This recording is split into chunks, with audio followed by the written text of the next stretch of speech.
Mga paps, update lang tayo no dahil katatapos lang ng streak natin ng alas 3 at mag-start tayo ulit ng alas 4, 4 p.m. Bali, pangalawang streak na yun at pangatlo na itong pang 4 p.m. Ito pala yung streak na tinatawag natin, ito yung magiging incentive na tayo at ito mga paps, sa mga hindi pa nakaranas nito, by Monday, ito na yung magiging incentive natin, no? So, nauna lang kami dahil kami ang kumbaga nag-pilot. So, sinubukan.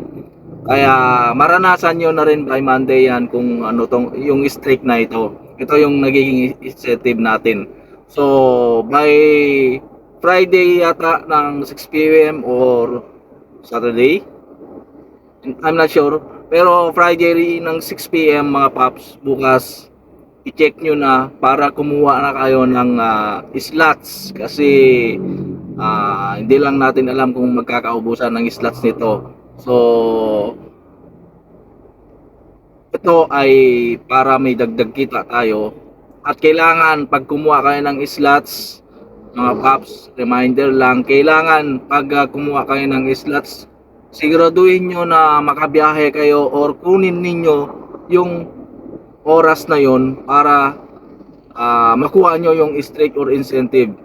At kapag alanganin kayo sa oras at alanganin kayo na hindi kayo makarating or hindi kayo makabiyahe sa oras na yan, i-release nyo bago yung oras ng streak ninyo.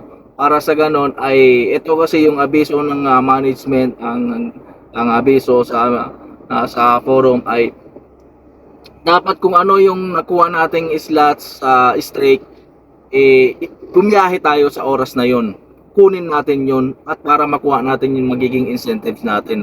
Kasi kapag paulit-ulit na kumuha tayo ng slots tapos hindi rin naman tayo bumiyahe sa oras na yon, sa ano na yon, sa area na yon, baka sa sunod na mga linggo o sa sunod na mga araw na nagbibigay ng strike ay hindi na kayo magiging available sa inyo dahil nga sa ulit-ulit na ninyo na hindi pagsipot doon sa strike na ginawa ninyo sa araw na yun o oras na yun. So yun lang mga paps, sana ulit-ulit kong sinasabi, aralin natin ang ating mga features sa Grab driver apps at para alam natin kung anong diskarte ng ating pagbiyahe para malaki ang chance na lalaki ang ating kita. Yun lamang, ingat tayo lagi guys sa biyahe and God bless everyone.